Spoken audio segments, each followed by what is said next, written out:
red-headed firecracker, tough as can be, them thrilling back, but still living carefree with a lazy eye that don't bother her none. She's the kind of woman that gets the job done. Oh yeah, they call her the watcher, crazy. The God-fearing cowgirl who ain't lazy. She rides like the wind, ain't nothing she can't handle, with a heart of gold and a spirit you can't wrangle. No, no, watch out for the watcher, crazy. She'll knock you out with a punch that's crazy. Don't mess with this cowgirl, you're bound to lose. She's the toughest gal around, she'll leave you singing the blues. Well, what's up, you beautiful people? How are y'all doing on this Sunday afternoon? It is May the 25th. It's 6:24 p.m. in Brazos County, Texas. It is a sweltering and humidity 90 degrees and sunny, sunny, sunny. So if you're out and about in Central Texas, I hope you've got your sunscreen on, because if not, you're going to get blistered. So, oh, good, American honey. Hey, I'm glad you were able to make it. Joy Perry, as always, it's a pleasure. Daniel, it's good seeing you. Phil, it's not meatloaf. It's meal loaf. It's where they take your whole meal and they mix it together and then they bake it like in an oven with a binder, and it makes it come out in a little loaf like bread or fruitcake or something, but it's the whole meal. It's pretty disgusting. So, yes, Crystal Ann, tell him again he needs to behave. Absolutely. He's going to get a whooping. He's going to have to go get his own switch out of the tree and bring it to me. Trizzle, how are you doing? It's good seeing you. Barefoot, love you a long time. You know you're my favorite. And Joy Perry, always coming in clutch, making me laugh. Classy Colt, I hope you're doing well on this holiday weekend.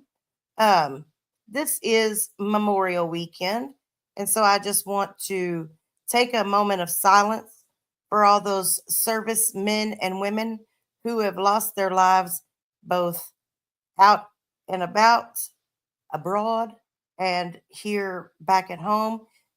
Some of them made the ultimate sacrifice so that we could have our freedoms today. And we'll just take a moment of silence for those men and women.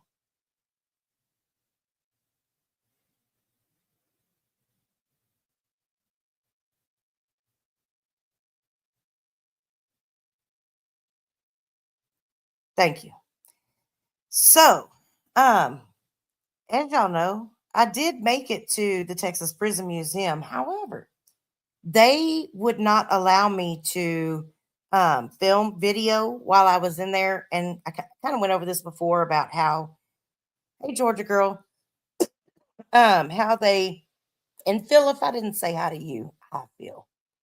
But anyways, they're a nonprofit organization, and the way that they keep the museum up and going is by donations. And of course, I'm sure they get some grant monies and things like that, but they don't want people to be able to go and really like tour everything online where it keeps them from coming into the actual museum. And so they did tell me that I could take all the pictures that I'd like to take. And, oh, okay, good, good, good. I don't want to leave you out there, hon, you know. So I'm just saying. After the entertainment that you provided yesterday, right on, right on. So what I did is I went through and I got some really good pictures. Now some of it's kind of difficult just with things being in cases, or it's one of those things that some of the pictures do it justice, some of it doesn't. So if you're ever in Texas and you're making it down between Dallas and Houston, there's a little town called Huntsville, Texas. Make sure you stop in. It's right off of I-45 going north. So if you're I-45 going south towards Houston, you'd have to exit and come back under the freeway. But it's right there, either before you get in into Huntsville or right as you're coming out of Huntsville. So please do. And there's other stuff out there online if you wanted to look it up for yourself. But so what I'm going to do is I'm going to go ahead and pull up. Um, let's see. Here we go. So I'm going to go through some of these pictures and see if I can get it where it's in here good enough to really see what it is. So um, one of the things that they have in there, have you American Honey? It's pretty cool. It's really cool to see for yourself. Um, and I remember when I was in college, so I graduated from Sam Houston State, which is in Huntsville, in May of 2009. But I actually lived on campus my first year at Sam Houston State, which was August of 1994, is when I originally started going to Sam Houston State. Hey, Fumble, it's good to see you. And so they used to be downtown on the square in this little bitty, I mean, it was small. It was a very small space for the stuff that they had. And so they ended up getting to move into this building. I think he said like 15 years ago or something, maybe. I don't remember exactly. But, anyways, they got to, hey there, Freeside. They got to really expand. Hey, Rhonda. They got to expand the museum and what they were able to offer in the way of their displays and stuff. So it's really cool to see all of the added stuff that they have in there. So again, I got what I could. Hey Linda, I'm sorry you're not feeling well. You're very welcome, and I hope you get well soon. So the first thing that I've got up here is the Bonnie and Clyde pistol. This is the actual pistol that was taken from the death car, and it was brought back to Texas, and it was given to Lee Simmons. A lot of the stuff in here is from Lee Simmons, and I'll be honest, I didn't look up who Lee Simmons was at the moment. So y'all will have to forgive me. And we'll get to more of that a little later on. But they also have, the original Shreveport Times detailing, what happened and the ambush and when Bonnie and Clyde were ultimately taken out. These are the pictures of them after they were taken out. Mm-hmm. Mm-hmm. So you've got Bonnie Parker and Clyde Barrow there.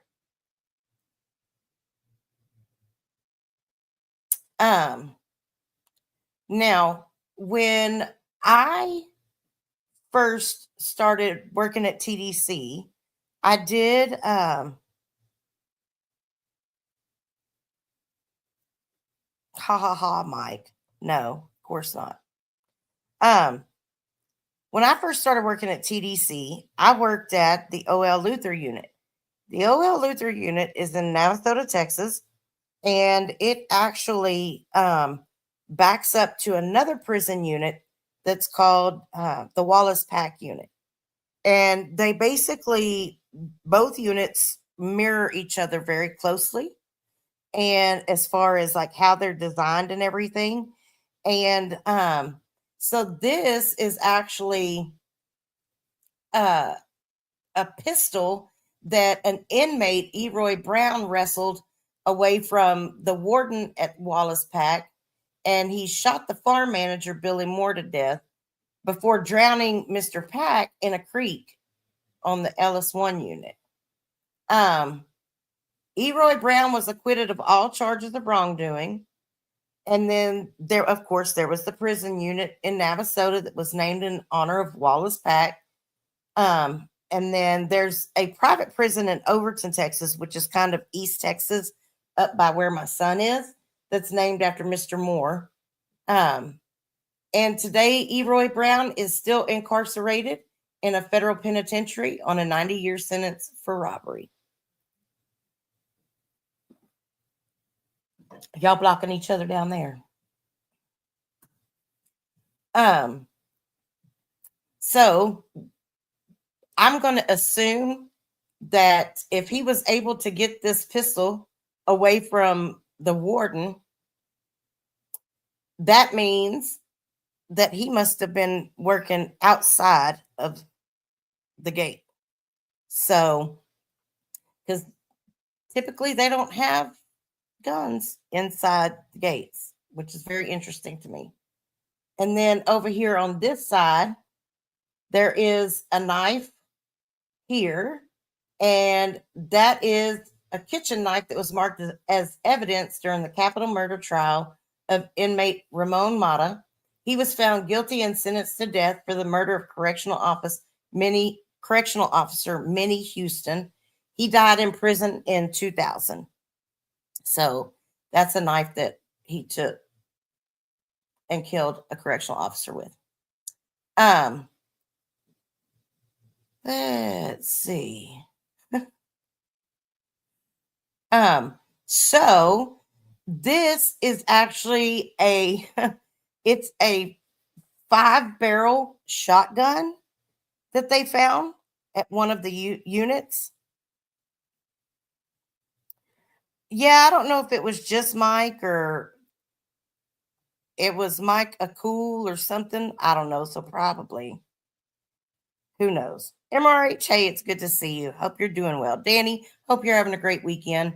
I heard you're being stalked. But he didn't stop because he didn't want you to get a restraining order on him. That's what I heard. So this was back in March of who knows when, 19 something.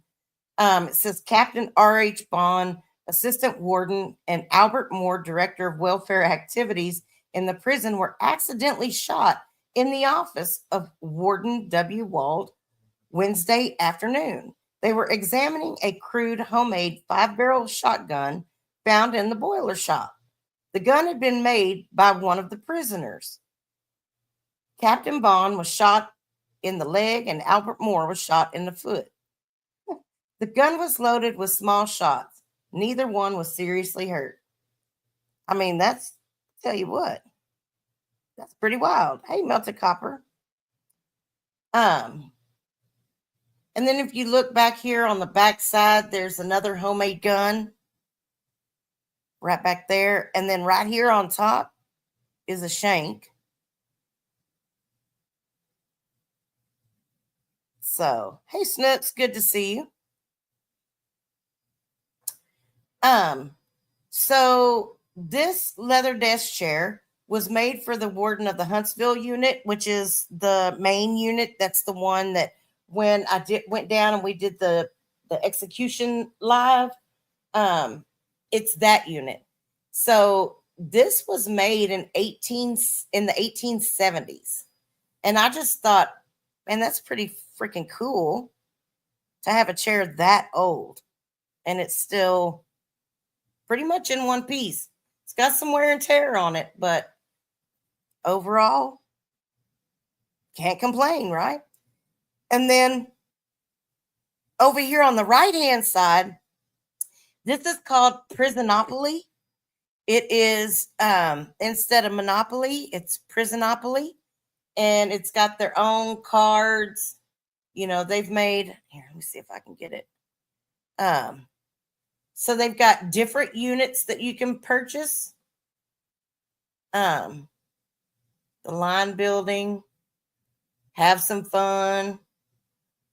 Line building cards, different units you can purchase. The mail room. So it's pretty crafty. Learn to hustle, collect 50 from every player. Snitch, get out a seg free card. So that's pretty cool. They were, there's a lot of people that are pretty inventive.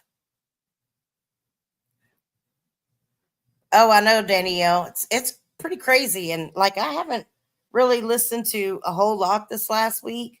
Had some other stuff going on. But I did happen to hear that. And I was like, whoa, the hell? So, pretty nuts. Creeper, creeper. All right. So, in this picture, we have on the left-hand side here, that is death row. there's 3 tiers. So you've got a row here, you've got a row here. Well, actually, it'll be turned the other way. And a row up top. And then you've got a TV that's in there that they can watch. And then, of course, on the right-hand side, you've got the electric chair, old Sparky. Let's see if we can get, you can see it's got the leather cuffs on it. Come up here, it's got this little part right here that goes over the top of the skull. This strap straps it around the chin and the top of the head and holds it in place.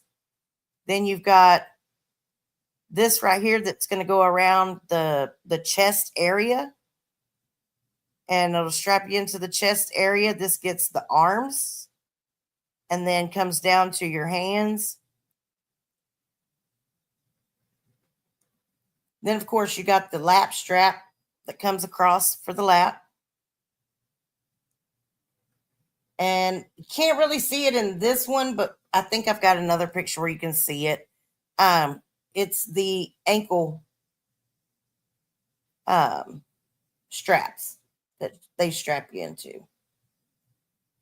All right, here's a better picture. All right, so on the right-hand side, you see all the little things that it takes to get that sucker charged up and ready to go. You've got your buttons over here. There was a window back here. And they usually have another guard in there. So this is the original electric chair. This was the only one that was used in the state of Texas until we went to lethal injection. So I think they stopped using the electric chair. Let me see. I'll look it up real quick.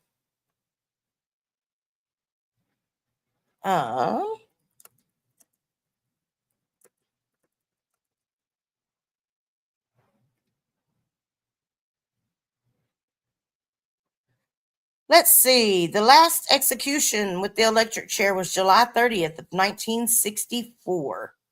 And that was Joseph Johnson.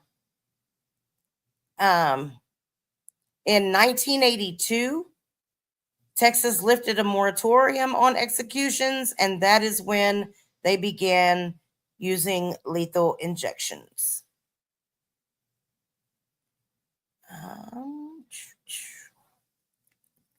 Let's see. They started using the electric chair in 1924. So, yep, that bad boy was built in 1924.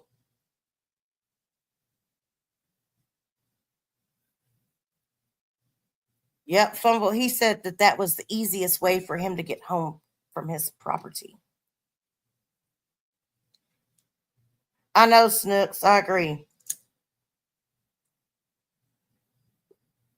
And I've heard that there have been some really crazy stories about people that had some issues. They didn't die as quick as you would have thought they would have.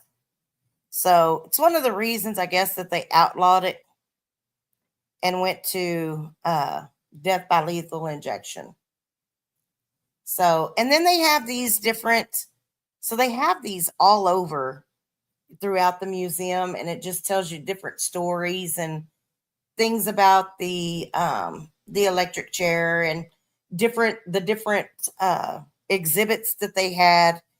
And I didn't take time to read all this stuff because I wanted to get some good pictures and get through there. But if you do want to read some of this stuff, you can actually come back in later and screenshot it and blow it up. I did put it into a format where you'd be able to do that. So, and it just goes to show, here's the electric chair. an officer, walking someone or standing at the door of the death chamber. Somebody was executed, I'm sure. Who is that?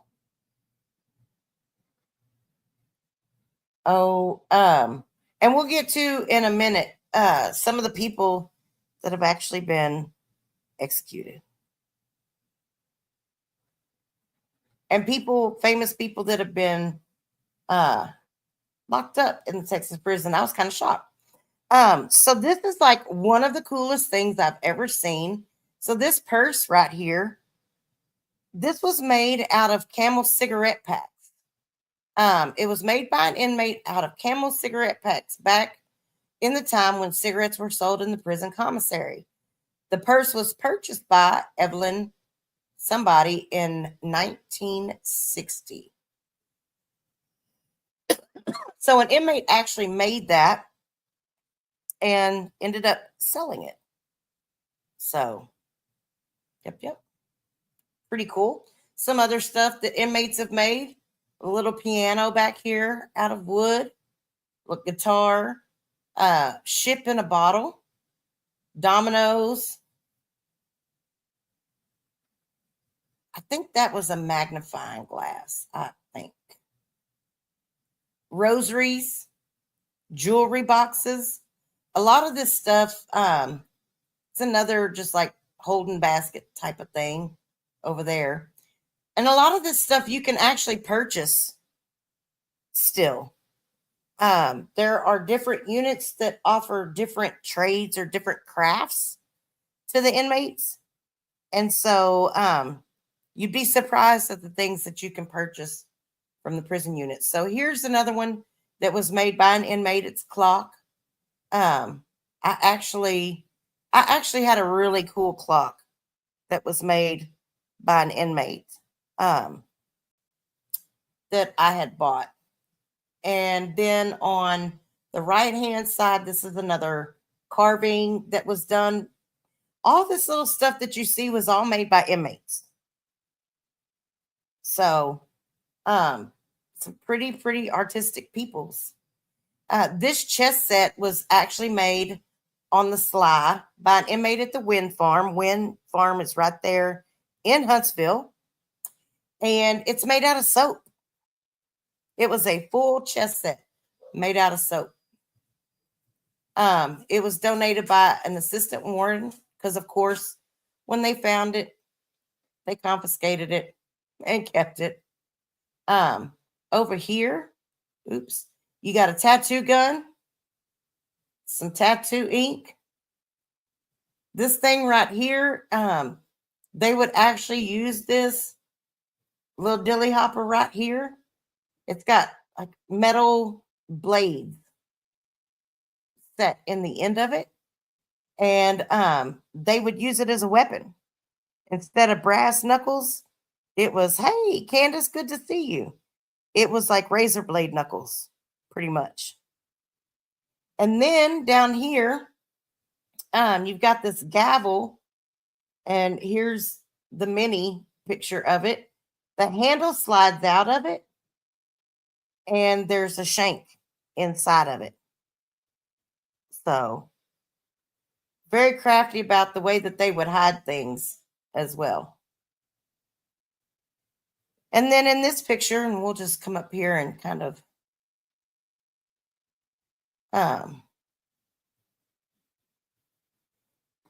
so you've got different types of shanks and weapons and shit that were made by inmates. This long blade machete looking knife. Machete no text. Got a big old plexiglass looking one here. I mean, anything that they could make shit out of, like over here, this little thing right here. Not exactly sure what that was unless they use it. Looks like something they used to make hooch in, probably. This little thing right here is a stinger. They use those stingers. Then you gotta to heat stuff up and shit like that. Got a throwing star, a pipe shotgun, some nunchucks over here. I've got some better pictures too. Here we go. Here's some other stuff. Back in the day, a homemade telegraph key. I know, fumble. Wish I knew where he was. Look, a pencil lighter. You stick that into the socket and it'll make a flame on the end. They make dice, cards. Look at this. This little thing right here is a Texas notary stamp. An old time Texas notary stamp. This is showing just how they take, like they'll take toilet paper and basically make paper mache and stuff out of it. And they can make it into just about anything like this. You got a book right here. And what they would do is they would take toilet paper and kind of paper mache and make a little hidden area in there that they could hide their contraband and stuff in. You got a strip right here to plug stuff into. You got cigarettes over here. Roll your own, of course. Over here, you got a hypodermic needle. You got some type of eyedropper. Another tattoo gun. Another shank right there. Then you got a spoon. And then here's the gavel again. And it shows where the blade comes out the end of it. And then big old paintball. And what they would do is they take the paint off the cell wall. Oh, Phil, you have no idea. I mean, they have nothing to do but sit there and think. You know, that's all they have. That's all they have is time. So, yeah, catfish. I have a really nice jewelry box as well. I've got a purse and wallet set. I'll have to show that in a minute. Well, I can show the purse. I don't know where the wallet's at the moment. It's probably in my truck. And then I have my purse and wallet. I have a picture frame with my dogs that is it's made into the actual wooden picture frame. It's kind of hard to explain. I got quite a bit of stuff actually. Got a lot of stuff when I was working there. And then I've had a couple of family members other than my son that have gone to prison. And I've known some people that have spent some time in prison. So got to see firsthand how creative some of these people can be. Another shank back here on the wall. You got a piece of a scissor that was altered so they could have a shank. Some other filing blades that they filed down and made points out of. And then here we got those nunchucks I was showing you guys a while ago, the bottoms of. Those are actual nunchucks, a hatchet. I mean, Ruben would be like, oh, I need those shanks. I know he would. So, here you got a locking belt at the bottom of this thing is a lock on it. And what they do is they use that bitch to beat somebody's ass with. And then over here, you have a rope that they could like throw over the side of a building and you could shimmy down the rope.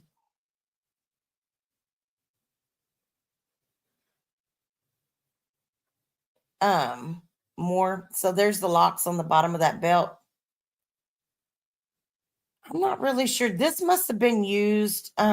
I'm guessing this thing right here was used in a steel to make hooch or something, but I'm not 100% certain on that.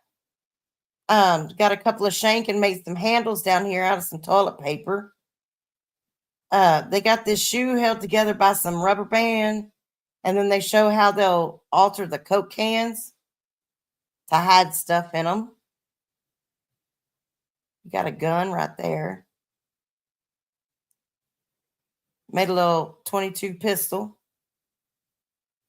Pretty freaking crafty.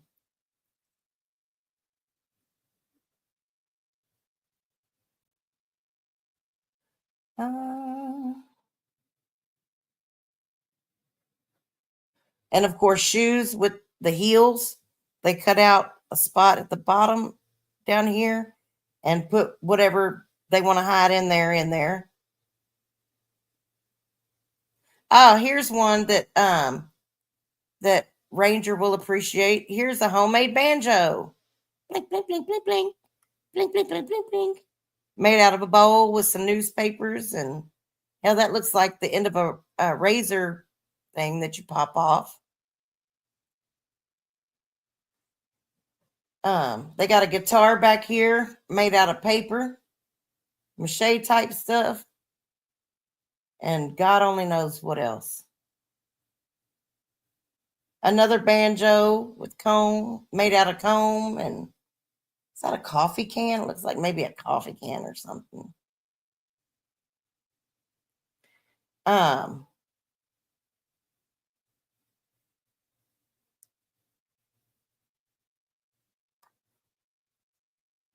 Then they got the old moonshine steel. Oh, they found it in a hollowed out haystack. And it looks like it says once whiskey was produced in it, placed in jugs and buried in the chicken house under the chicken cages. Pretty interesting there.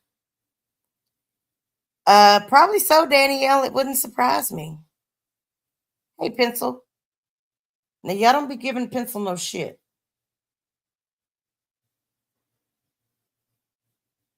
And then, of course, you have here shows, we originally started hanging folks.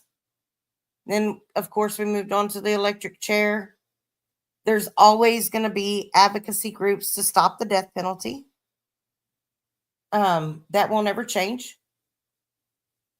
And then, of course, you've got down here, the methods of lethal injection.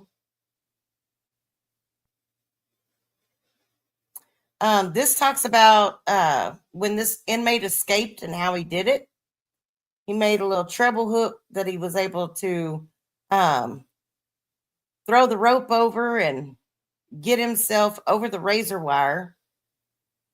What unit was this from? This was in 1998. This was actually the year before I started working for TDC that this happened. And it was at the Ellis unit. Let's see. Oh, this must have been let's see, 7. So it looks like there was 7 inmates that tried to escape. He was actually the only one that made it out. It says his body was found in a creek about a mile from the unit. After an autopsy, it was ruled that he drowned it. So they were trying to escape from death row. And then they moved to the Polanski unit in 2000. They moved death row there in 2000. So that's part of how he escaped. 1934 death house escape. Like I said, if y'all want to come back in and read these, I tried to get it to where you could come back in and stop it, blow it up, all that, and read if you wanted to. Or if not, just let me know and I can send you the slides through email. These are replica pistols. They were wood pistols that were carved out and used in an attempt for these inmates to escape. That was back in the 1960s. Yep, he drowned it. And not triple distilled. No. We're talking about hooch that one glass would probably knock you on your ass. There was a wooden propeller that was made. This was actually made by some inmates that were going to attempt to escape. And a shovel that was made by another inmate attempting to escape.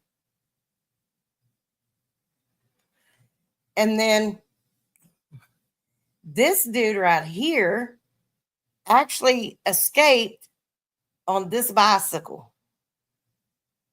So, the bicycle was purchased by a TDCJ warden for his daughter as the means of transportation on the campus of Texas A&M in College Station, Texas. This was the second bike purchased for his daughter. The first bike was stolen and never recovered.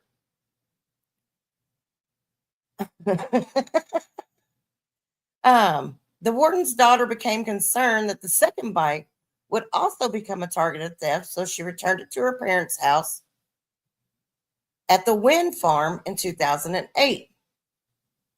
History repeats itself. The second bicycle is now missing from the warden's residence, where it's placed for safekeeping. Inmate Michael McCumber, he was 55 years old, and he was promoted to an outside trustee, which means that he could get outside of the fence. So he was given a job of maintaining the grounds, mowing grass, that kind of stuff. No, he didn't make the bicycle, but they probably could have, quite frankly. And he saw the bicycle, and so he took off on it. It wasn't discovered until a little bit later that he was gone when they were short during count time. And it looked like it wasn't his only time in the pen. He had been there a couple of different times. Looks like burglary a couple of times, parole violator, possession of a firearm by a felon. He would have been eligible for parole in 2009, but he escaped in 2008. So that meant he got administrative segregation plus more time.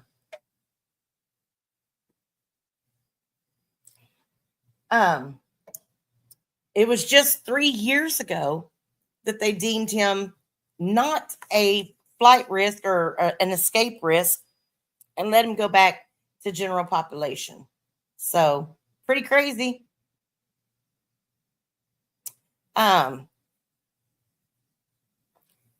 I know, Pencil. I don't understand it either. Like, it surely doesn't make much sense. Surely doesn't make much sense. But I guess sometimes they just get that, you're working outside of the gates and you see that bicycle sitting there and think, well, I can make a run for it now. And that's just what he did. So Texas used to hold the Texas Prison Rodeo. And in 1986, they quit having it. But what they would do is they would actually have the inmates come out and participate. They didn't have to. It was volunteer. So if they wanted to come out and participate in the rodeo, they would. Basically, it didn't generate money anymore. And, they knew when they went out there that there was a chance that they could get hurt, they could die. And they did the bull riding, the bronc riding, all that good stuff. They did all of the rodeo events that you currently see being done. But it was the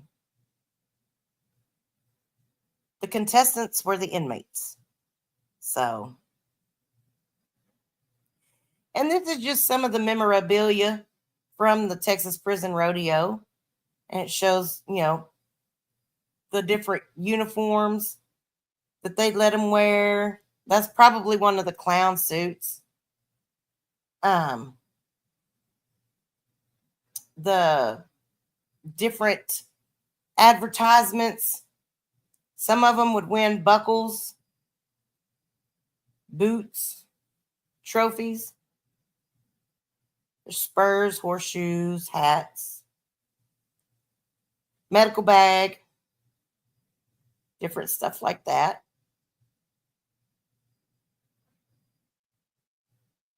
All right, over here on the left-hand side, this is Captain Joe Bird Cemetery, also known as Peckerwood Hill. That's right, Peckerwood Hill. This is where inmates are buried if they're indigent, no family claims them. They die in prison, family can't afford to bury them or whatever. This is where they go. This is not far from Sam Houston State University campus. And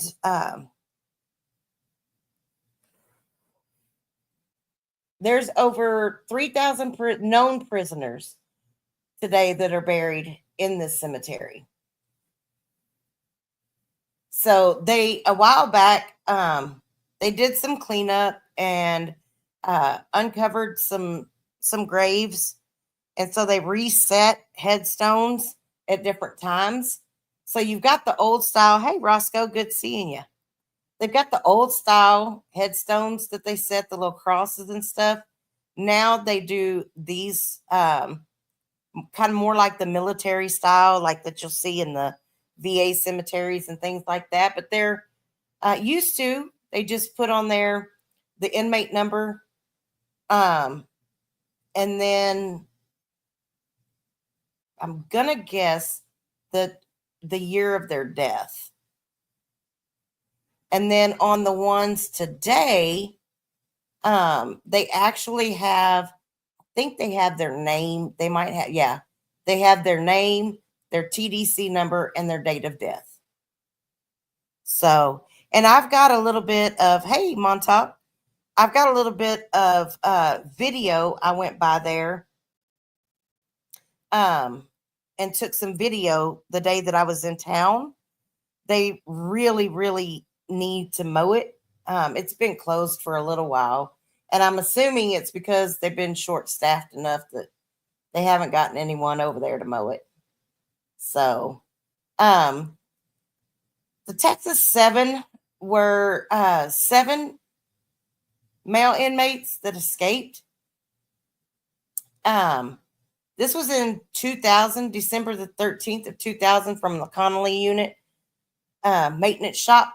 They made different weapons and stuff like that. And Vinny, he was on last night a little bit in Eric Foss's. He said that he's just taking a break for a little bit. He's got some things going on. He's trying to get shit together with getting a job. He looked great, sounded great. So he said he'll be back. He just needs a little more time to take care of his business. So it was good seeing him and hearing from him, though. So these guys ended up making it to an RV park near Colorado Springs, Colorado. And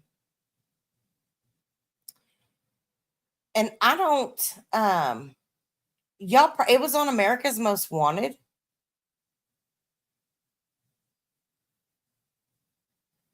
And it took almost, I want to say it was like 45 or 42 days to catch all of them.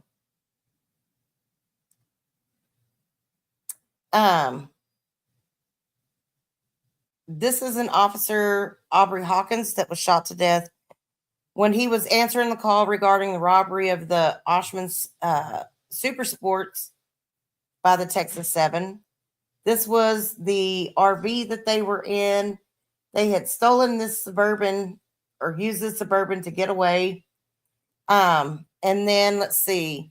6 of the captured men were convicted of capital murder in the death of Officer Aubrey Hawkins. 4 of those captured offenders have since been executed as of December 4th, 2018. So, but yeah. That was national news. Pretty sure it went international.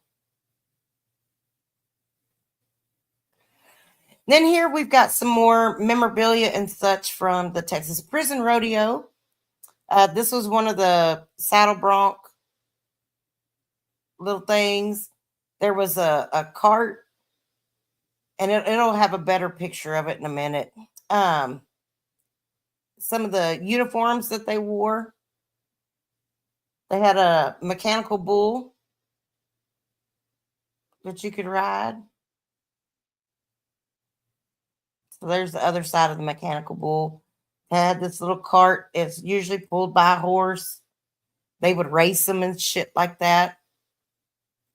And then usually they'd have, like the warden or somebody ride in on the wagon at the beginning.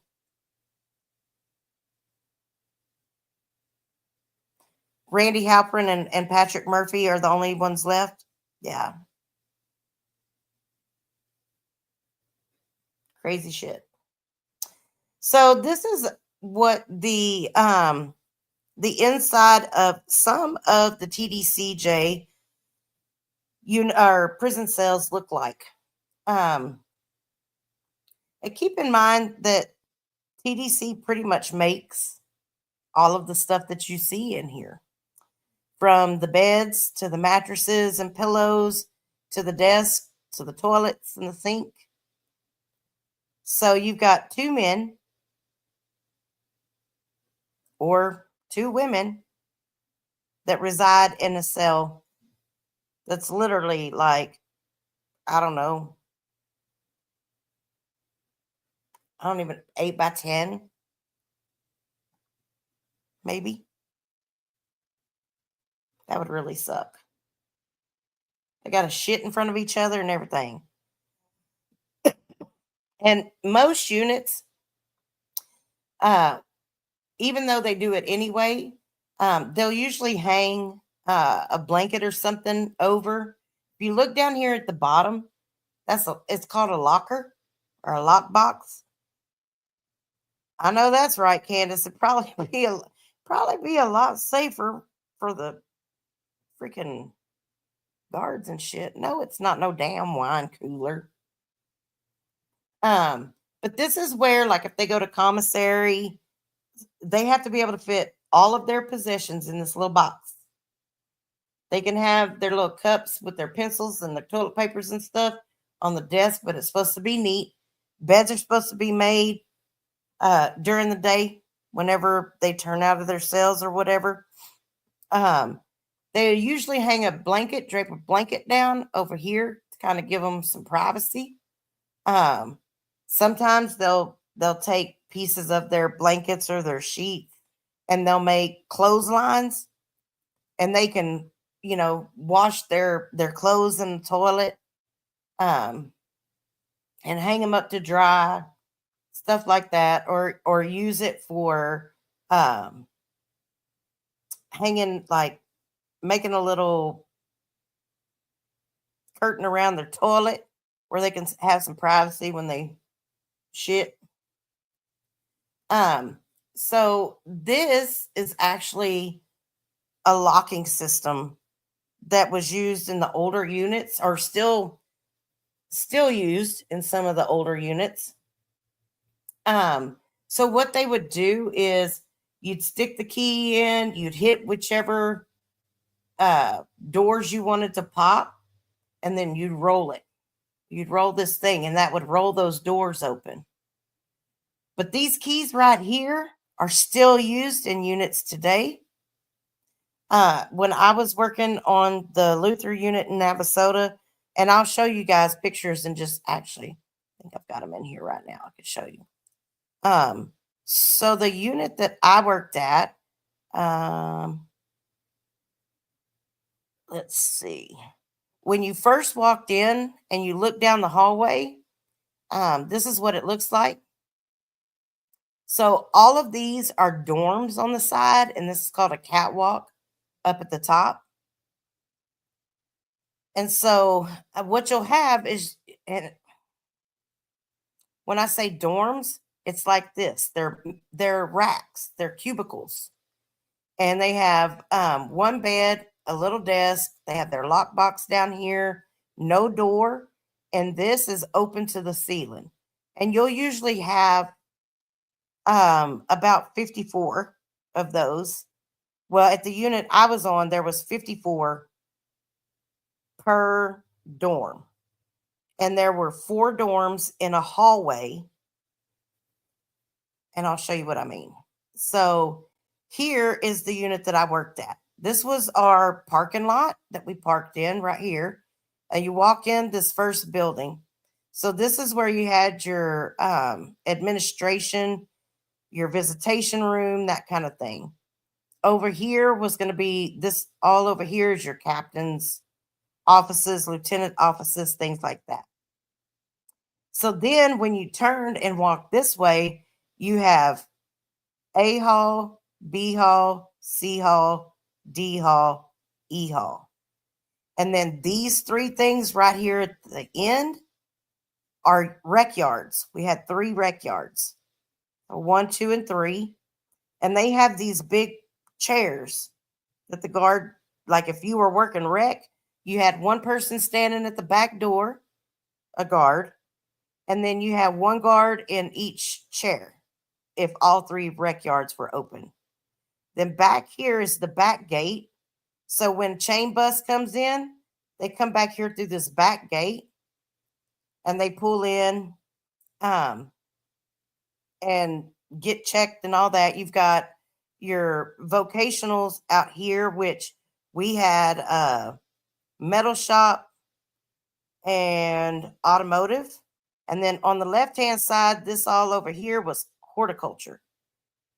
We had a horticulture farm where they did like plants and shit like that.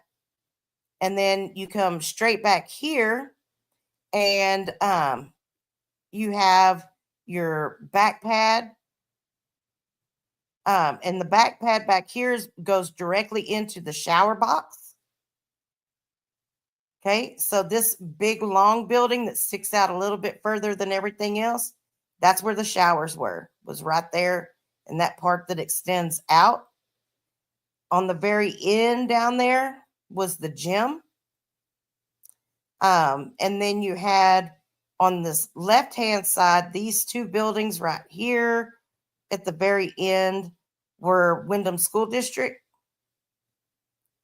And then you also had here, as you come up from the shower box, right in between there, you had your chow hall. So this unit still used these keys. You have your back picket here. Your back gate picket was up here. This picket back here on the back side is where the armory was. So that kept all of your, like all of the extra firearms and rounds and things like that. Because if you worked the perimeter pickets, you had firearms. That's why we had to pass firearms training when you went through the academy. And then there's a picket right over here on this side. And then right in the very front, there's the radio picket.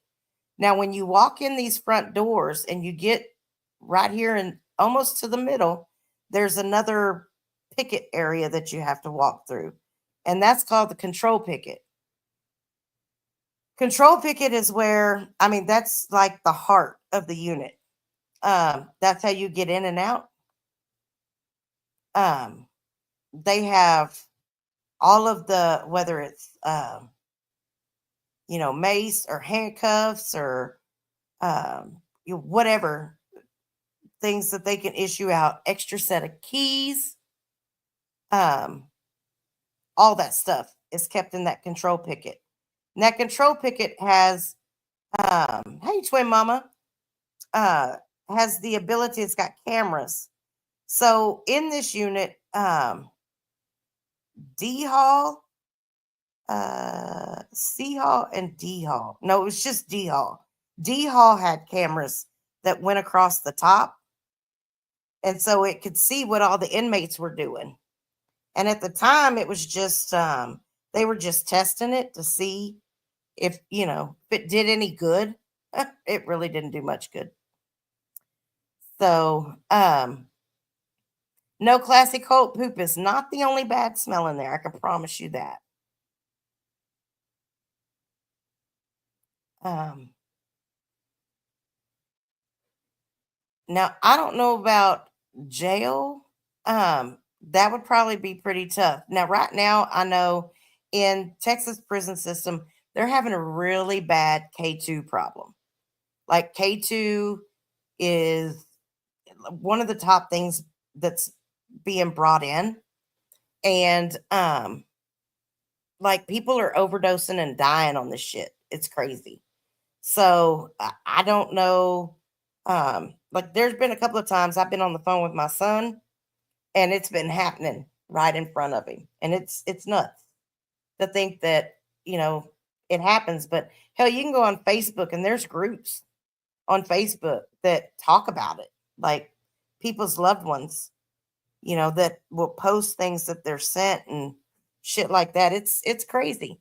But when I would go to work every day, this is basically the hallway that you walk from that main picket, that control picket into the hallway and you turn right and you look down and that's what you see. Is you see hallway, just a long hallway and you've got all these open dorms off the side. Now, there's a little gate in between this dorm's door and the next dorm's door. There's another little doorway, and it goes up where you can get up in this catwalk. Now, at no time should an inmate ever be up in that catwalk unless it's a SSI. SSI is an inmate that's made it to a trustee level, and usually they'll have to go up there and get like cleaning supplies or stuff like that. So um that's what that looked like. Um and then there's just kind of another shot. This is one that doesn't have a lot of stuff up in the catwalk. It's just got the fans. But they do have the yellow lines, and inmates are supposed to stay on the inside of the yellow line. The middle of the hallways for the officers.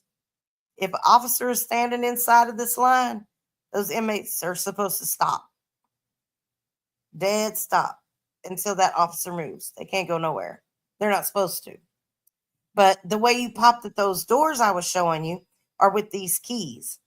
So I would come home and I ended up with calluses on my hands from using those keys because it's not easy, in some of those old locks to pop them with those keys.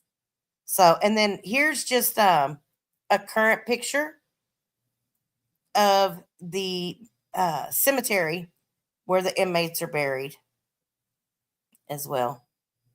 So, um, yeah, all of our mail is going digital.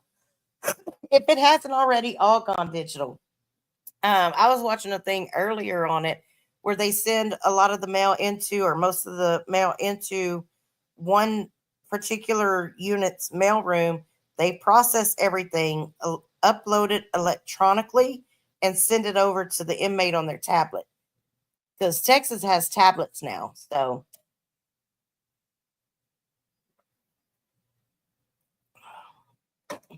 Joy, be nice.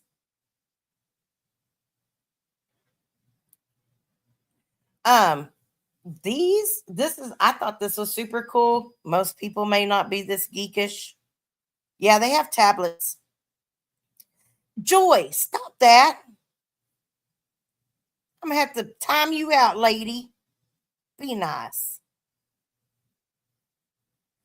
Montauk, no. It was not a 20-year retirement. No, sir. Not at all. I got the hell out of Dodge way before that. I will tell you that the unit that I was at was not even it was medium security. It was a small unit. Um, but it's quite frankly, it's not a place for a woman to work. Um, I went through a couple of frightening things, and that was enough for me. So, um, I realized that at that point, I had a son that was almost 2 years old. I wanted to watch him grow up. Or actually, when I got ready to leave, he was almost 4, almost 5, something like that. He was uh, right around 2 when I started working there. And you have, an incident where uh, everybody falls out of a dorm except for, 2 inmates, one that's watching the hallway and one that's watching you. And he's got a problem with you. And you holler for the boss that's popping doors to pop the door for you to get out. And they refuse because they don't like you either. Thank you, pencil. Um, it only takes that happening once or twice and you get the hell out of Dodge. So, oh, I was packing my cigarettes.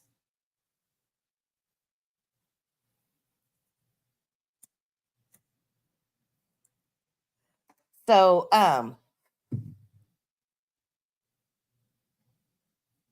really, a parole officer, Danny? That's interesting. Yeah, I wanted to be a prison warden. Hey, Jolene. It's good to see you. But these little things right here, y'all. So this first one over here with the gray, and the green little stand that it's sitting on, that was the original. Yes, they do throw body fluids. It's called chunking.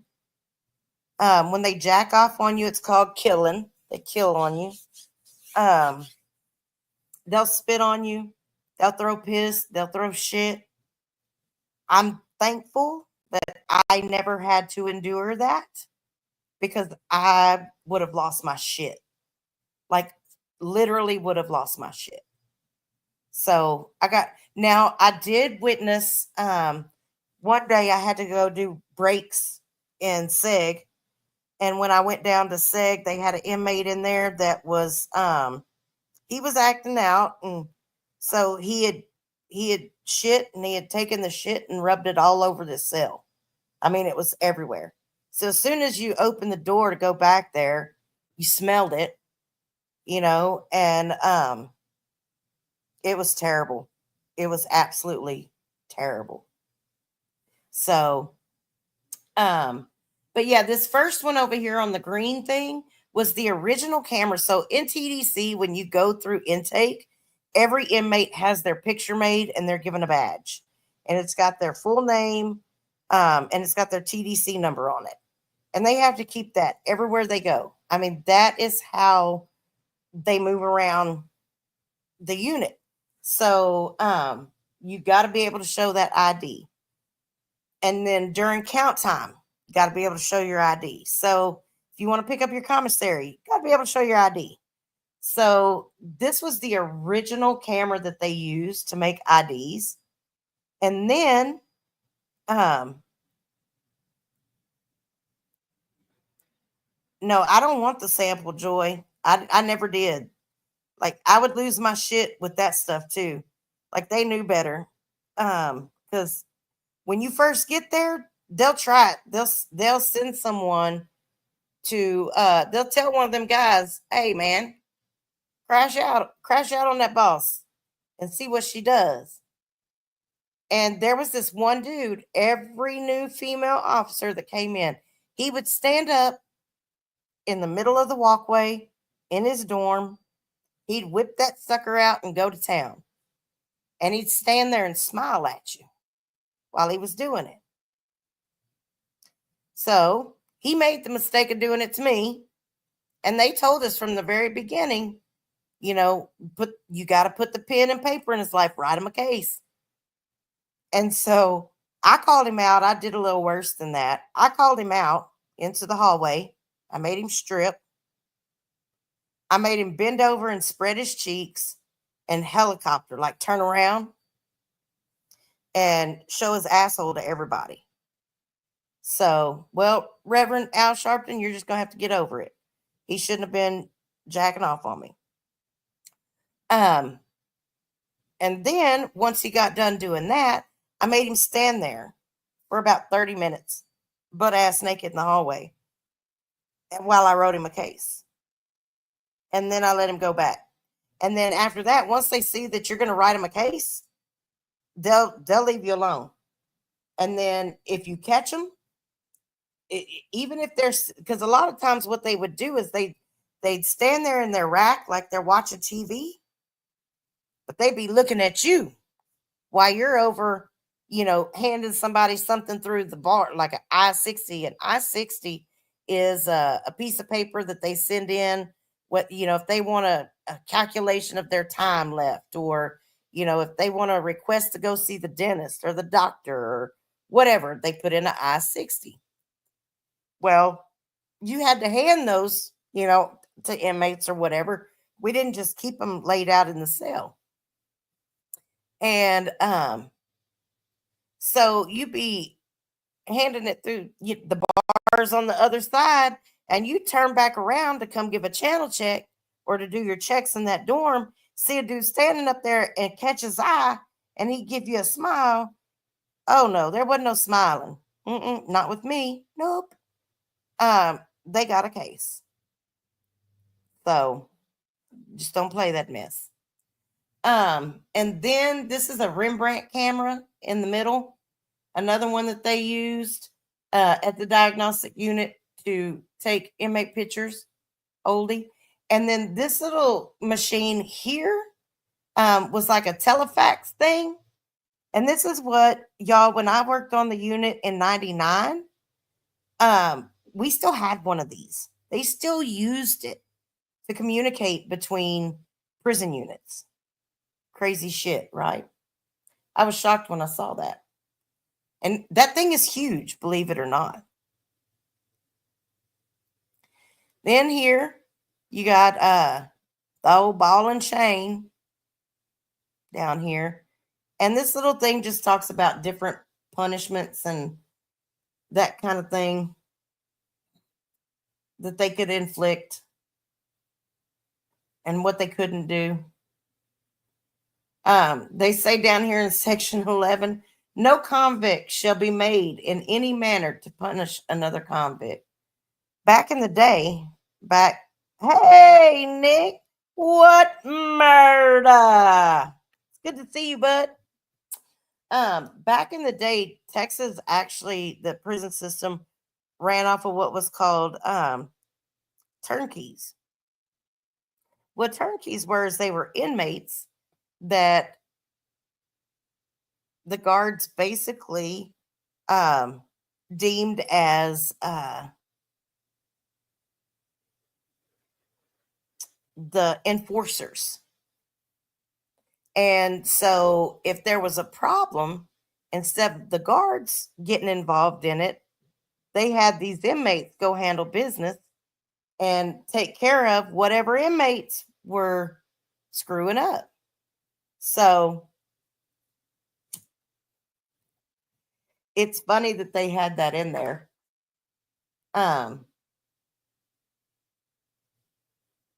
Let's see.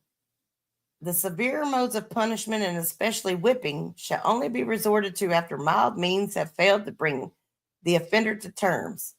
A sergeant desiring to order to whip a convict must make an application in writing to the inspector stating fully the offense and what other means had been tried and failed to produce the desired effect. In whipping, a leather strap about 2.5 inches wide and 2 feet long, fastened in a wooden handle, shall be used, and care must be taken not to break the skin. Every officer inflicting this or any other punishment will be held to strict account that it is not abused. At outside camp, sergeants alone are authorized to inflict punishment, and their authority shall not be delegated to a guard nor anyone else. A guard inflicting punishment, even by order of the sergeant, shall promptly be discharged. No convict shall ever No convict shall be made in any manner to punish another convict. That's crazy because it happened. It happened. Then here we have different types of restraints. You've got your arm shackles. I'm going to assume that this kind of went to some type of ball and chain. That's the leather whipping strap mounted to the wood pole that they were talking about that they would use. Of course, you've got handcuffs here, different types of handcuffs, belly shackle, different locks and shit like that. The old ball and chain down here. Another one of those paddles. Yeah.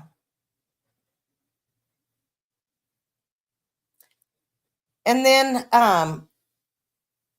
so this next slide, in Texas, most of the prison units in the state have some type of not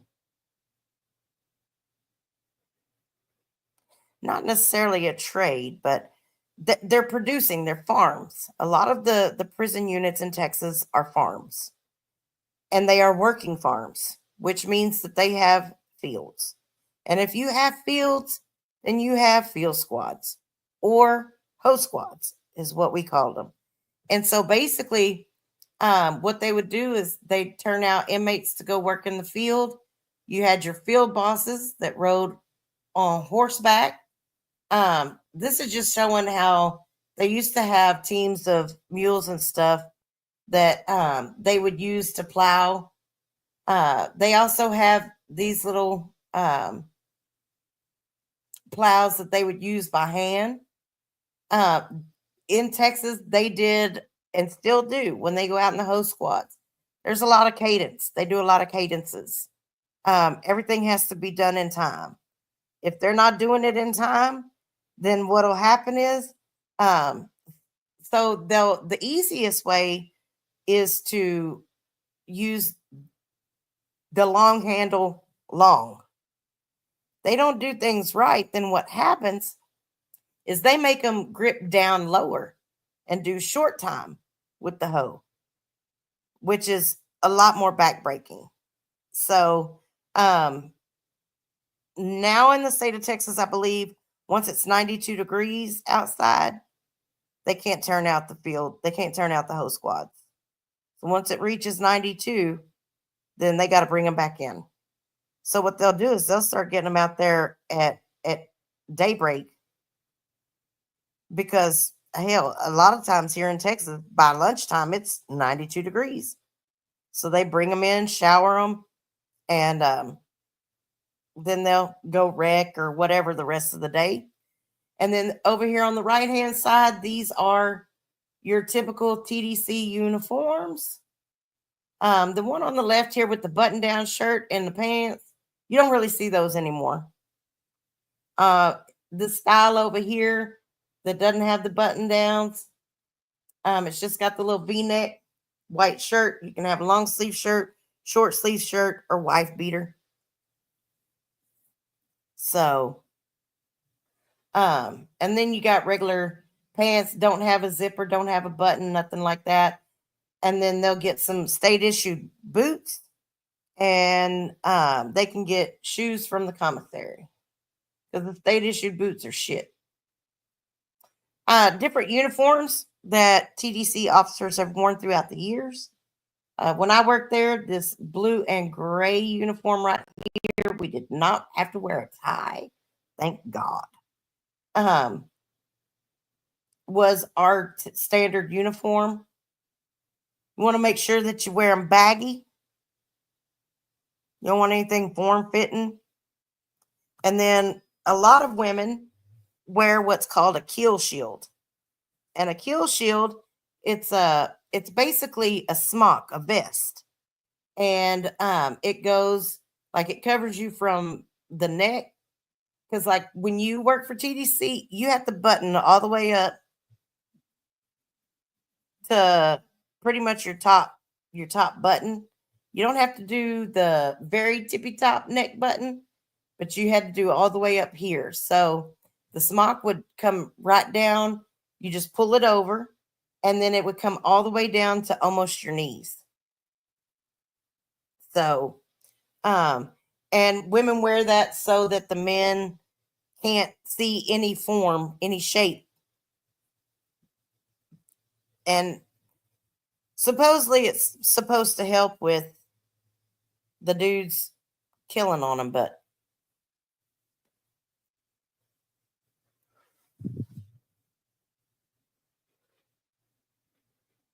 um I think now they do more this style down here towards the end, the gray and blue pants with the just like a polo type shirt. I know the unit that my son is on, um, they do more like cargo type pants almost. It's really changed a lot. This middle one here was older. Some of the stuff that the older female officers used to wear, and I don't even know when they wore this brown stuff because I've never seen that before, ever, ever, ever. Haven't seen this one on this end either. But then you have some of the pew pews. Um, so when I went through the academy, um, we had to qualify with the AR-15, a 357 revolver, and a 12 gauge shotgun. So, no, we are not allowed, COs were not allowed to wear underwires. I suppose now they highly discourage it because they have to, now when you go into any unit, you walk through a metal detector. And so if the metal detector goes off, they have a wand that they'll come behind and do on you. And if you're wearing an underwire bra, like they want to inspect that shit. So, and they tell you don't wear makeup. Um, don't come in with your hair all fixed up, nice perfume on. Don't do it. Just don't do it. It leads to nothing good.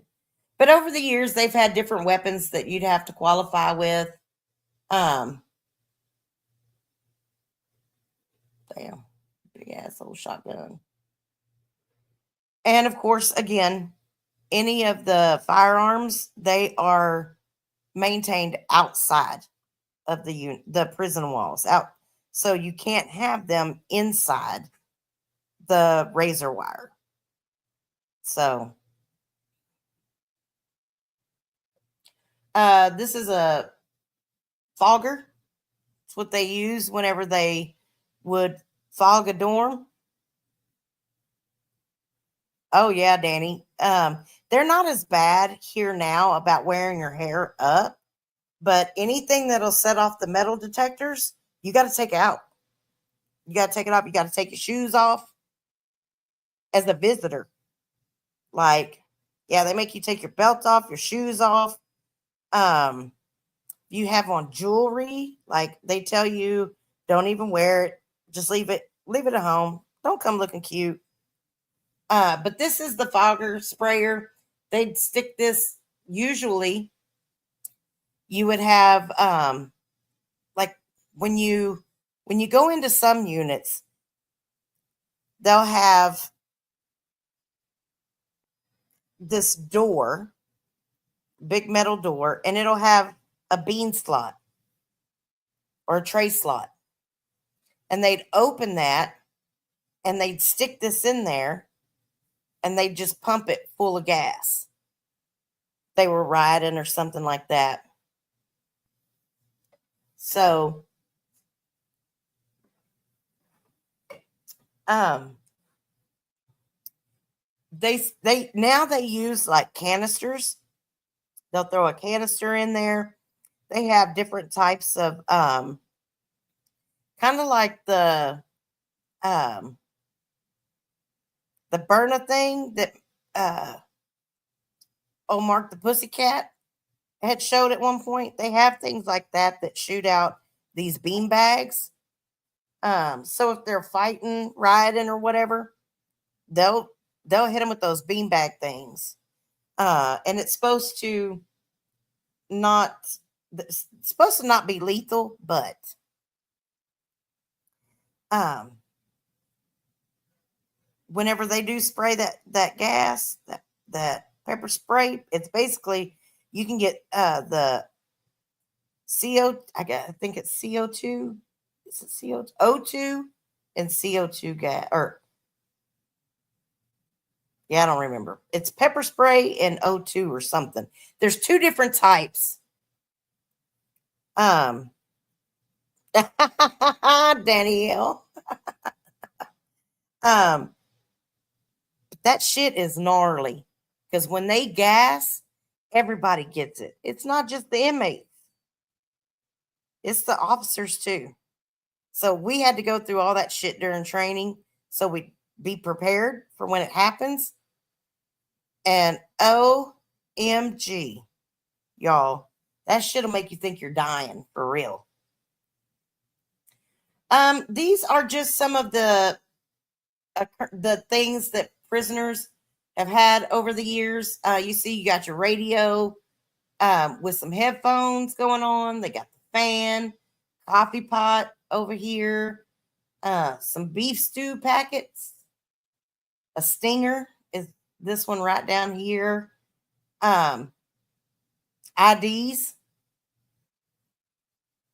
prison money from back in the day. They actually had money that they could spend that they'd get like that. They don't do that anymore.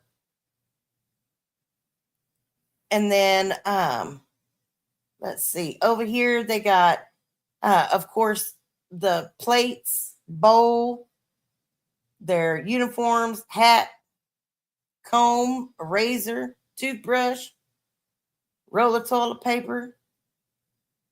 Um, and then over here on the wall shows a host squad picture, shows a field boss on his horse, and then you have like count boards. Um, when the unit that I was on, we were a farm, and so we had host squads that turned out and stuff like that. But anytime an inmate went out of the dorm, there we had a roster of every inmate that was in that dorm, and so you'd have to check them off. Okay, and then and so out it would have their names, and then you'd have different boxes. So you'd have one for like school, work, chow, rec, shower, church, visit. There was something else. There was one other category. I don't remember now what it was. Anyways, a commissary. And so whenever they'd leave, hey, Stiffy, you'd have to check, where they were going. So then when it was time to count, you'd have to come in and you'd have to physically count every head. Yes, Linda, we still do have working farms. A lot of the farms in Texas are still working farms. They can produce like all kinds of stuff. There's some that raise pigs, slaughter pigs, raise cows. You don't see a lot of beef being fed to inmates. They got a lot of cattle farms where they raise cows and sell them. That money goes to the state. It doesn't go, to the actual unit itself. Um, cotton, uh, all kinds of fruits, vegetables, um, you name it. They probably have it out there. And they also, they make license plates. They make all of the metal works like the beds, the toilets. They do all kinds of stuff. So it's it is a multi-billion-dollar industry. Yes, weed is still illegal in Texas. Absolutely. So this knife was made by an inmate. It is got a bone blade and a copper handle.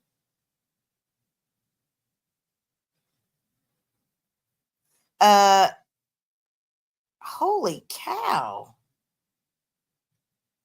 No, I could not imagine going to the ER with the cell phone stuck up my asshole. Who would want to even do that? Like, I just have to be a big titty bitch and stick it down in between my titties, you know? Something.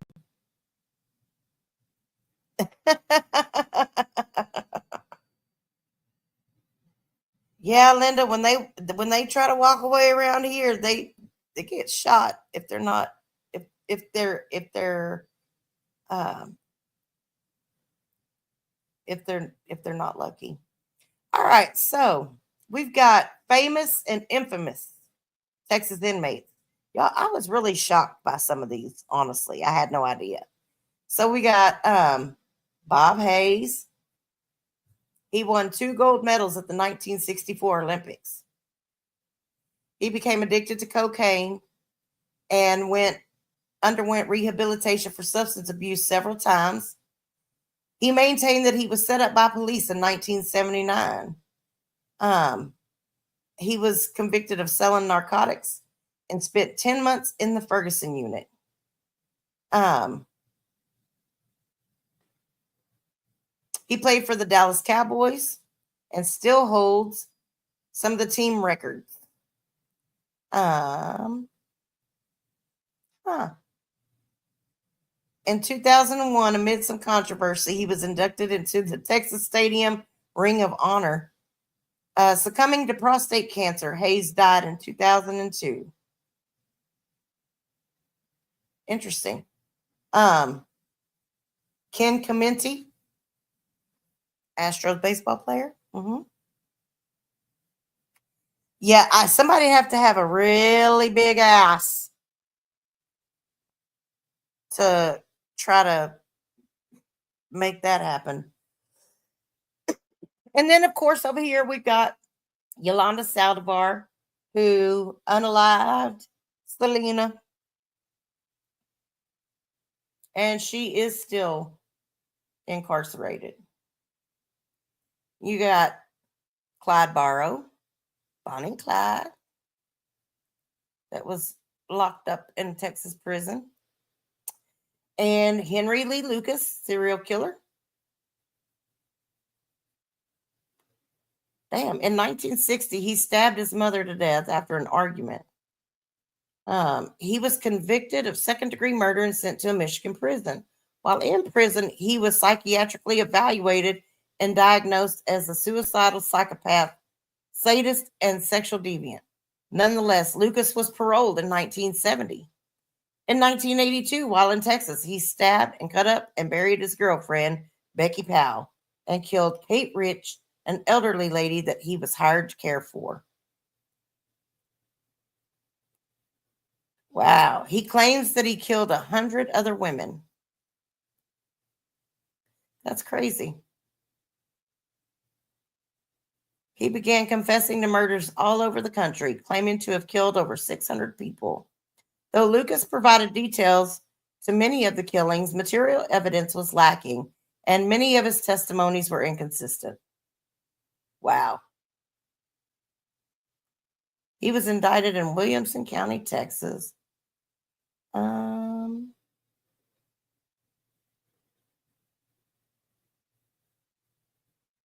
Wow.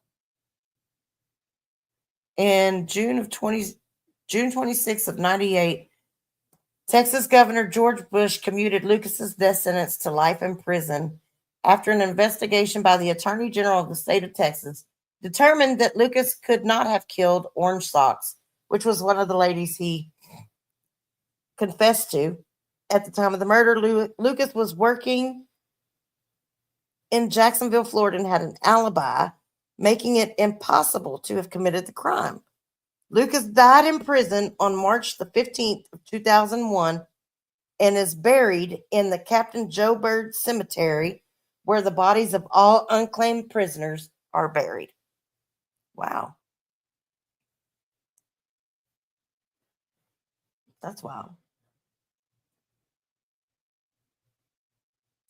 You got John Wesley Hardin. He was Texas's most notorious gunfighter. And then Robert T. Huffman, also known as Booker T. Washington, of the World Wrestling Federation.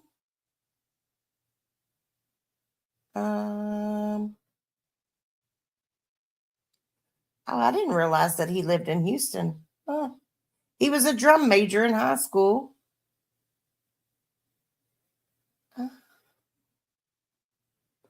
He pled guilty in December of 87 to 2 counts of aggravated robbery in Harris County in Houston and was sentenced to 2 5-year terms for each of his felony charges. He was incarcerated for 19 months in TDC with the aggravated robberies of Wendy's restaurants in Houston while working in the restaurant. His accomplices and he would return after their shift and perform their holdups. Interesting. In 2012, he released his first autobiography titled Booker T, From Prison to Promise. Then you have Clyde Thompson. He was the youngest man sentenced to death row, and that was back in 1928. He said that he killed 2 brothers just to see him kick.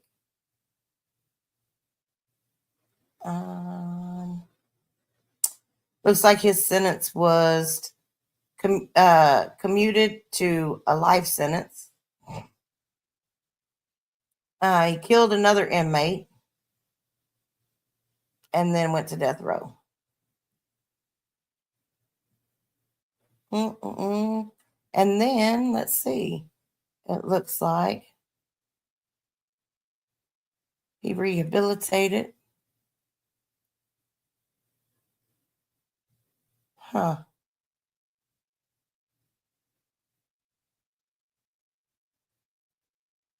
Clyde Thompson was granted a full pardon by Governor John Conley in 1963. He had spent 28 years in prison. He began the Prisoners Aid Center and went into prisons telling inmates how God had helped the meanest man in Texas. He passed away in 1979. And then look over here, we got Dog the Bounty Hunter. Did y'all know that? Dog the Bounty Hunter was locked up in Texas. See you later, Nick.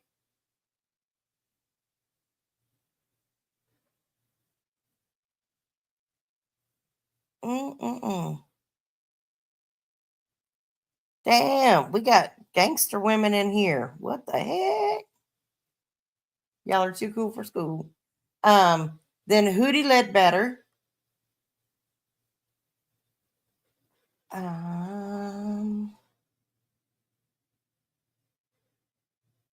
Under the alias Walter Boyd, he was assigned to the Central State Farm.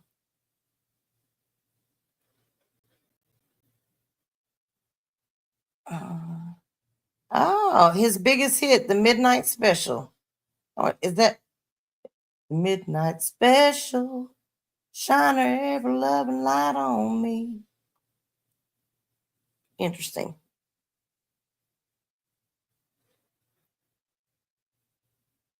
And then Dexter Keith Manley. He had an 11-year career in the NFL. He was drafted by the Washington Redskins.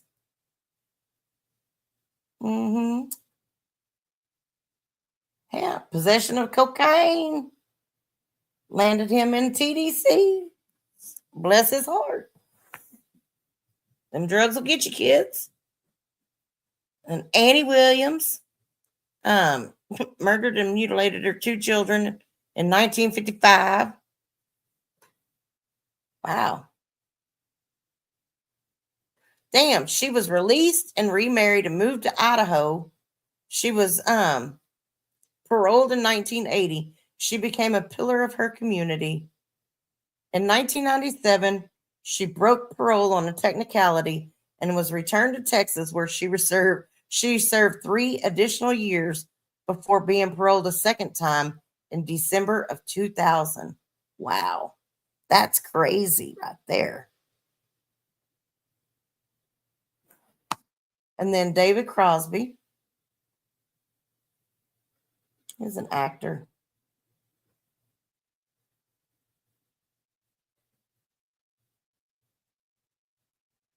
Oh, he was at the wind farm in Huntsville. I had a family member that did, let's see, 25. I think he did 25 years. And most of those were done at the wind farm.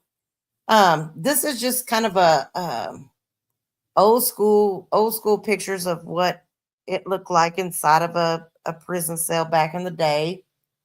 Some old inmate pictures. And then over here, it breaks down. And I think this was of 2018. Yeah, 2018. 56.5% violent offenses. Unclassified, which is escape, public order crimes, sex offenses, traffic, DWI, weapons charges, and other charges were 14%. Drugs, 16.5. And 12.9 was property crimes, which were arson, burglary, forgery, larceny, stolen vehicle. Violent includes assault, homicide, kidnapping, robbery, and sexual assault charges. So over half.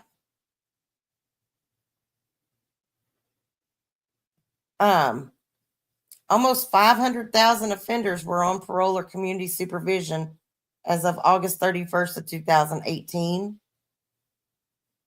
145,000 confined in prisons, Texas prisons. There was 226 on death row. Oh, an average cost per day per offender in a state-operated prison for fiscal year 2018 was $62 and 30 some odd cents.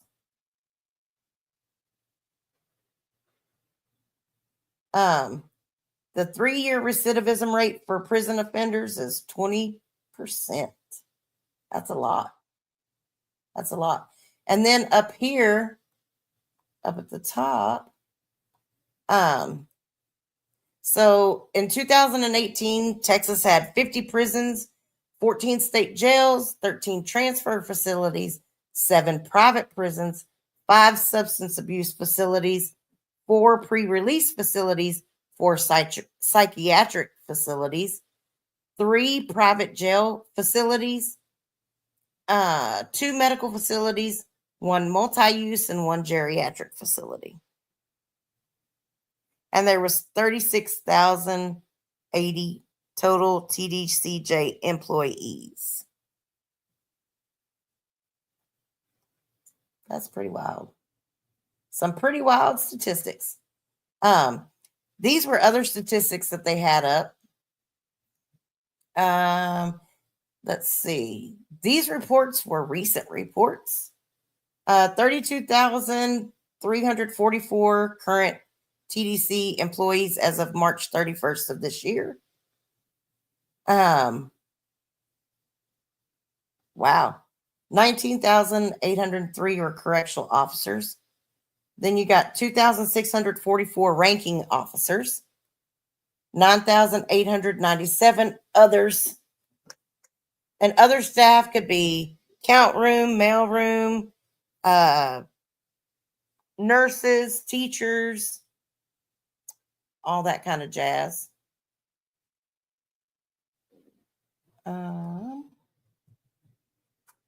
Then it breaks down the demographics: male, female, white, black, Hispanic, other, custody levels. GP is general population, safekeeping, security. SJ is state jail. Safe P is drug. They're drug units, basically. Drug rehabilitation, substance abuse facilities.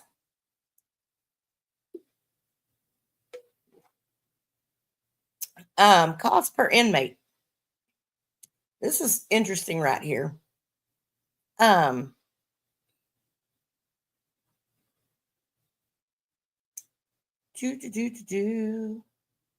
So yeah, we're looking at, for last year, state operated system wide.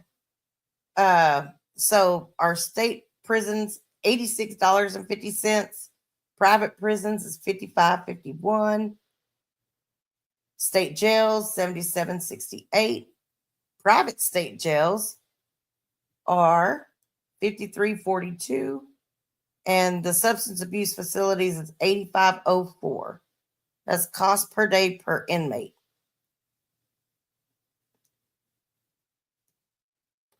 I had one on here too. It might be, okay, it's the next one. Yeah. So on the next one, oh, did I cut it off? Maybe I cut it off. That sucked. Safekeeping is going to be, any type of, usually safekeeping is going to be your vulnerable, whether they're young. So like in the state of Texas, I know that we've had a couple of people that have been sentenced to TDC as juveniles. They've been classified as an adult, so they'll go into safekeeping. You do have some of your mental health inmates that will go into safekeeping. Excuse me. If you have a really high profile case, sometimes they'll put them in safekeeping. If you have high profile that involves children, yeah, they're going to be in safekeeping. So this is actually a model of the Walls unit, the one that we were out in, or I was out in front of the day of the execution. And it just kind of shows you a model of what it looks like inside the big ass wall. This is really, really where I wanted to work. But they had a very, very long wait list to be able to work on this particular unit. So you come in through the front here. You've got some cells that are going to be over here in this building as well. This over here is building 8. This is the death chamber. I don't know what the heck that is over here. And then of course you got more cells and stuff back here. Oops, along that wall. You got your guard tower there. And of course, I cut the corners off so you can't see it there, but there's the outside of it. All right, and that is the end of that. So, bloop bloop, a bloop bloop. Pretty cool, huh? If y'all ever do have an opportunity to get down that way, I do highly recommend it. It's very cool to see and experience for yourself the museum. I don't encourage anybody to actually um like get locked up in a Texas prison. I don't recommend that per se, but definitely very interesting and intriguing for sure, to say the least. So, yeah, we there's definitely stalkers out there. He said he doesn't want to be stalkerish, but he's being stalkerish by narrowing down what vehicle you drive, Danielle. And then you got old PZ back there talking, it's a white Honda Accord with his bitch ass.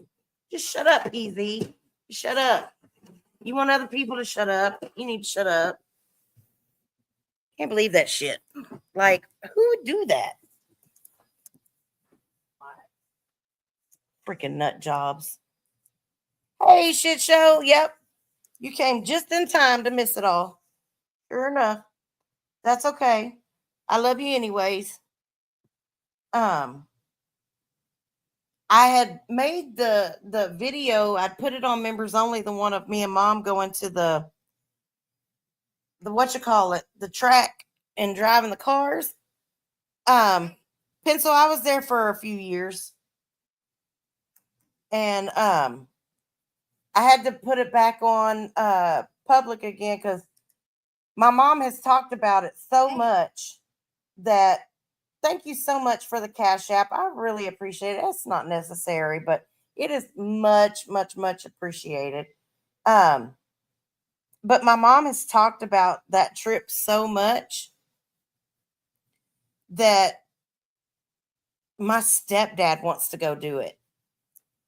So I'm really excited about that. I really want him to go out there and do that and have a good time doing it. I think he would freaking enjoy it. My mom enjoyed it. My mom is like, she told the guy, which he was a hunk of burning love. That Steve guy that took us drifting.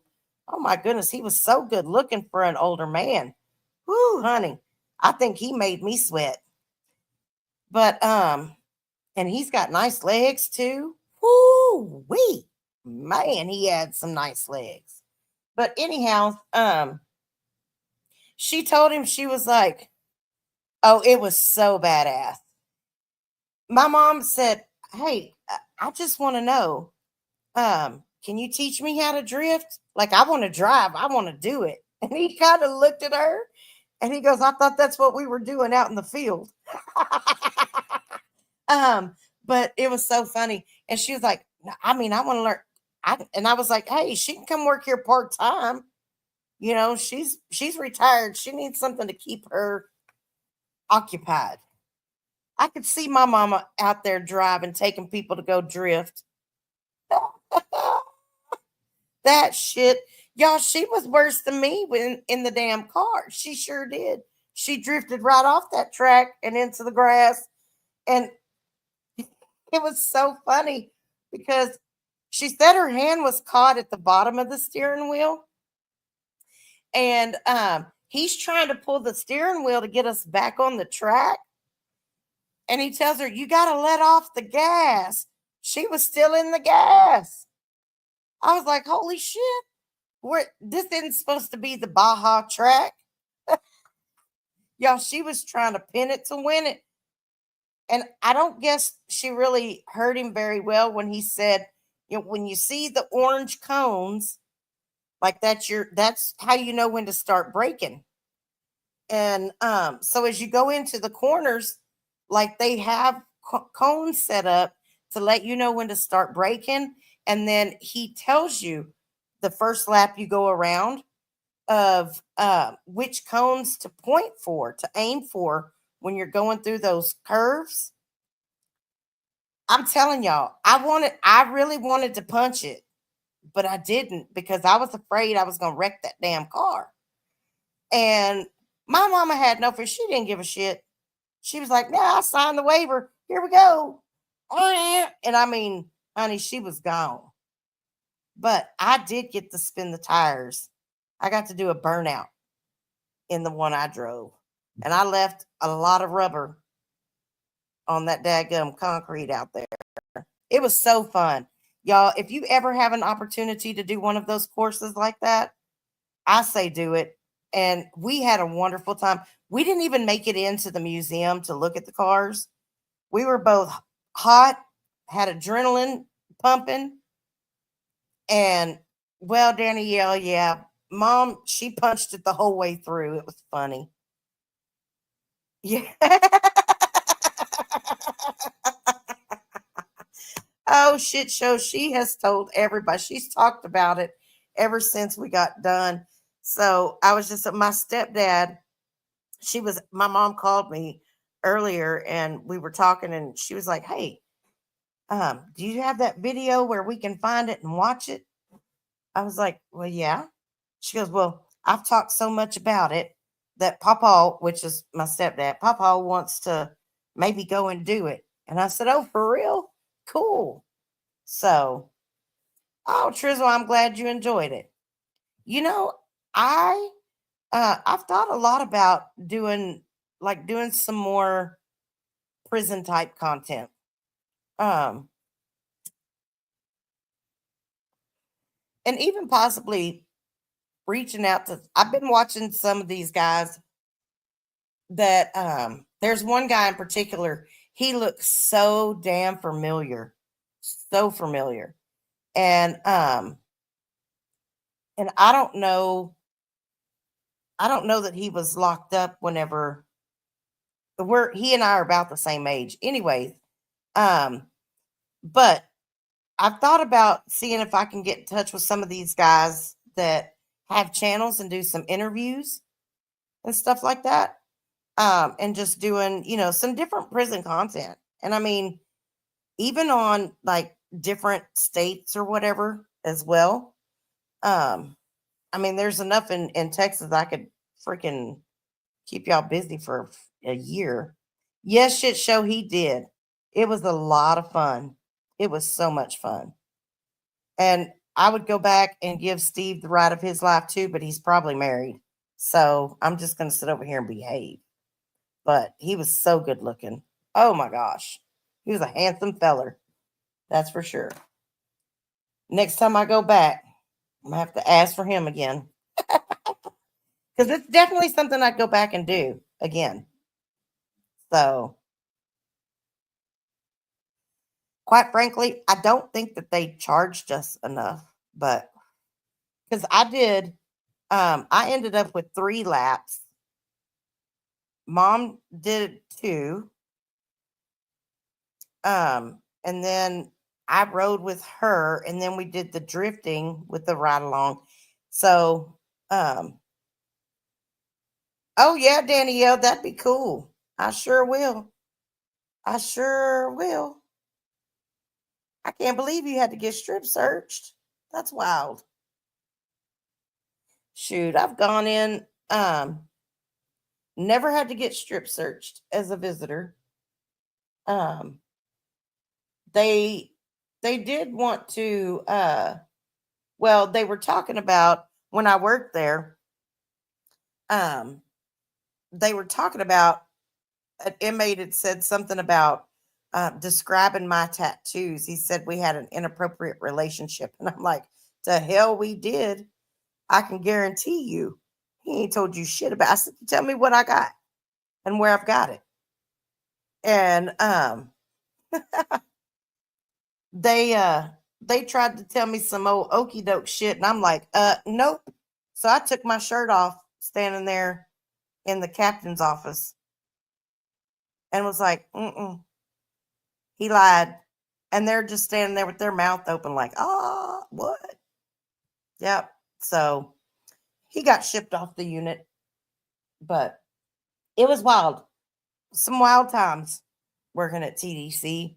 Got to see some crazy shit. Got to hear some crazy shit, smelled some sick shit. It was wild for sure. And that was just uh, a laid back unit. It wasn't even a rock and roll unit. I mean, there's units out there that, holy, yeah, Danielle, that was me. I was like, shit, fuck it. They want to see it. Here you go. And they were like, you can put your shirt back on. Yeah, I bet I can. There was a lot that went on when I finally got ready to leave there. It didn't help that I had an affair with my sergeant. So, um, anyways, that's for another day. Stiffy, yeah, I think it was on Bob's. It's ridiculous. I don't even know. I'll be honest. I've seen bits and pieces of stuff here and there, so I have no clue what has gone on out there in YouTube land this last week or so. Um, I'm gonna try to come on, hopefully, a couple of times this week. I don't know yet. I there are some family things that are going on right now, um, that may have me away. So I will post if something crazy comes up and I'm not able to come on. That might be the case this next week. I don't know yet. Um, I have a family member that's very very ill and is having a very uh, extensive surgery done on Tuesday morning, and so it just depends on how that goes. So um, I'll keep you guys updated. Just if you don't see me, then I'm sure you'll see me at least post something on my community page or in a chat somewhere. Um, I will do my best, even if it's just members only. So yeah, Danielle, I haven't heard just a whole lot either. So um, and I too have been trying to keep up with the Diddy stuff, and I haven't really paid any attention to the Karen Reed trial, but I've been keeping up on what you call it, Idaho 4, because the crazy stuff's happening in that case too. And his attorney has accepted another death penalty case and wants more time on his. And it's like, well, you knew y'all were fixing to go into this trial, but you took another one? That's crazy. Crazy to me. So I've been watching all kinds of stuff on that too and trying to keep up. So um I saw Twin Mama's back. Good for that. Glad for that. I'm sure she'll be going live soon. So that'll give us another opportunity to meet up out and about. Um, you've been watching Dogman and Portals?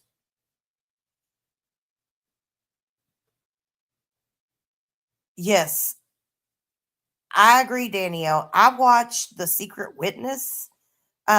She actually was an attorney, and I don't know exactly what happened, but that Lou, oh, what's her name? Lou something, that she works with Diddy. She had a run in with her and something else. And anyway, she's really, really good. And she does that too. Yes, that surprise witness. That's who I've been watching.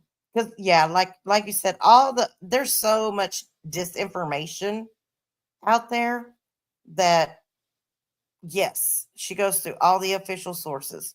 And that's what I want. Like, I want to know the real Lolo. I don't want some speculation and people that aren't even in the courtroom and or not looking at the official transcripts or whatever, cuz yeah. I think it's going to open up in the coming weeks, because I think they said that they still have like another 8 weeks or something, 6, 8 weeks of trial left. So it ought to be interesting to see how it all plays out for sure. But I think he's going to end up getting some time. I don't think he's going to get off scot free. But who knows? Who knows?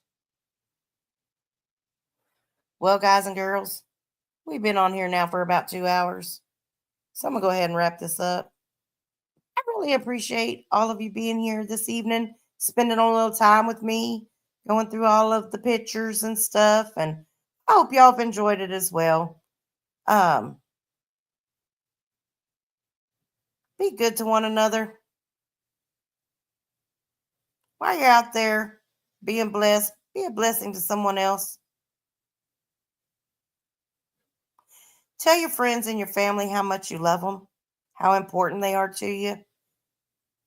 Because you don't know when something life-changing is going to happen, and you won't get that chance again.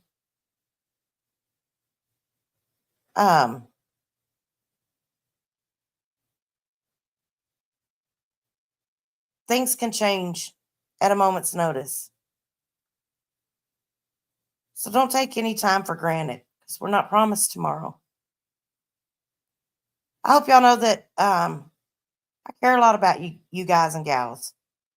I know that this is just the internet, and it's been 3 years on 3 years this weekend since I ran across most of you. And I feel like a lot of times that, I look at a lot of you like family. When something happens in your life and you share that, or that you're struggling with something, I feel those struggles too for you. And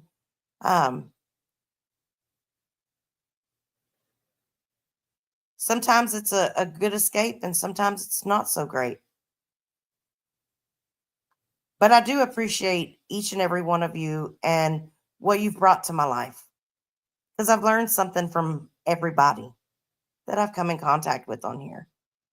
And I don't ever want to take it for granted that I'll have tomorrow to tell you guys how much I appreciate each and every one of you. So, yeah, we did. We all kind of trauma bonded together. And some have developed amazing friendships that'll be lifetime friendships. And, but whether they are or not, today, you're important to me. And you've deposited something into my life that I've learned from. And so I don't want to miss the opportunity to say that. So I hope y'all will take care. Have a great week ahead. Be safe tomorrow. If you're out there celebrating Memorial Day, don't go to jail. Don't drink and drive. Don't be a goober. Uber. Call someone. Be a designated driver. Get a designated driver. Don't spend all your money in one place. If you're going to be bad, at least be good at it, and don't get caught. And enjoy. So y'all come back now. You hear?